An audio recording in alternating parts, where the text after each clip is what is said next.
Dreamwell post-hardcore band, Screamo band from Rhode Island, discovered these through a random recommendation on Twitter of all places. So please keep doing this. Thank you, Luke Seek, for recommending me Dreamwell here, because you guys find some good shit. So please, if you find some stuff, please just tell me at any point. Follow me on Twitter, follow me on other things as well, Instagram, whatever.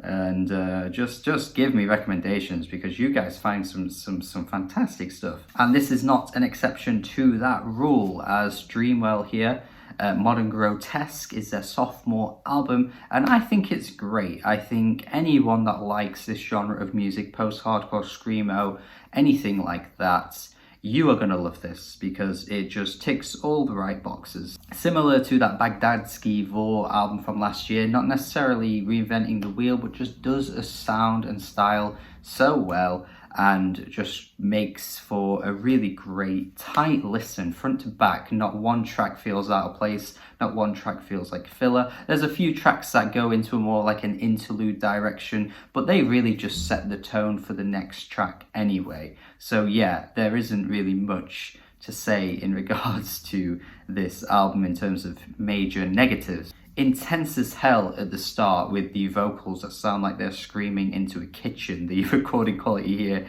is so bizarre and odd, and yet it just makes for a really weird moment. And then once it transitions into the second track, it all kind of comes together in a really great way. Painting Myself is much more, Painting Myself a Darker Day, should I say, is much more of a melodic track. It kind of takes those intense moments in the first track and just kind of like bleeds them out and just creates a bit more of a softer tone for this one. Really, really catchy though. I love bands that can go incredibly hardcore, incredibly intense, but also do it in a way that's very melodic and very pleasing on the ears too. If you can blend both of those worlds together, I think you're onto a winner. Sayaka, definitely one of the best tracks here as well. I think this one is a fantastic cut on the album, very much inspired by At the Drive-In with the vocals, and then if you combine that with Touche Amore, you would get this fantastic hybrid of two bands coming together here to bring us this song Sayaka. It's just really on point, it's really sharp, the delivery is just there, the instrumental is just bang on, everything just feels right,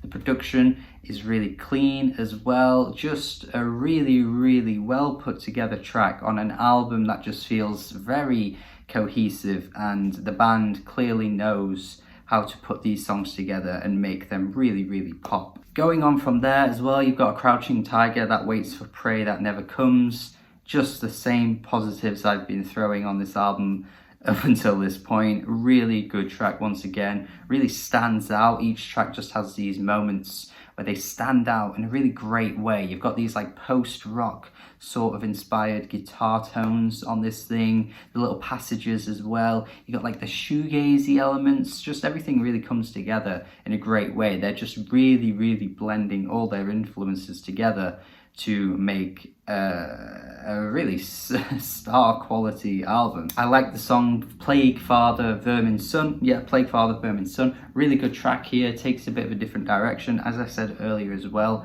I like the way that bands like this can go really heavy, really, really intense, but then just strip it back and you've just got these vocals that take the shine. And it turns out that the singer has a pretty damn good voice too. Really sells the emotion on this one as well. Definitely a very emo inspired album when you look into the lyrics. Lots of loneliness lyrics. Just very, very heart on your sleeve type stuff. Again, really just embodying what you've heard from this style before. You Dreamt of Me, I Dreamt of a Mountain of Salt has this breakdown section that is fantastic. My God, Dillinger Escape Plan would listen to this and be proud. It's almost mathcore inspired in places too. Really fantastic track here.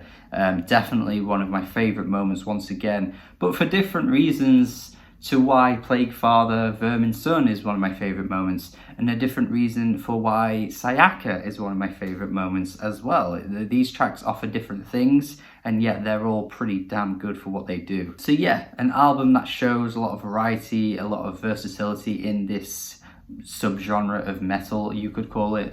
You know, screamo, post-hardcore, all of that stuff is in here, metalcore, and yet they just seem to do a lot of this really tastefully, really well. Again, I think if you listen to this, you might not necessarily feel as though they're doing anything new, but I do think there is something to be said about that, because they're doing this sound well and these tracks stand out and they're all pretty damn great. So stuff like that doesn't matter too much to me as long as I'm getting something that I just really enjoy. The much more atmospheric album from last year from Grotesque offers something different to this as well. So I just wanted to name drop them once again because they went a bit under the radar with their albums. So if you want something that's a bit more mood setting, go listen to that. But if you want something that goes in a bit more of a grittier direction and also knows how to turn it, kind of reel it in and turn it into a softer listen to this Dreamwell here. Really good stuff. I'm gonna go 8 out of 10. Really, really easy 8 out of 10 from me. And let me know your thoughts in the comments. Would love to see what you guys think if you've listened to it already. If you haven't, let me know. Well, listen to it first and then let me know what you think. I think, again, if you enjoy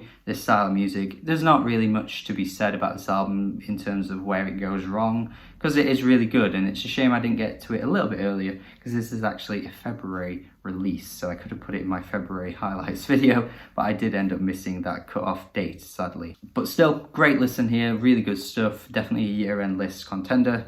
And let me know your thoughts in the comments. Subscribe if you haven't already as well. Would love to see you guys more in the comments talking about music. That would be great. Thank you, have a good day, and goodbye.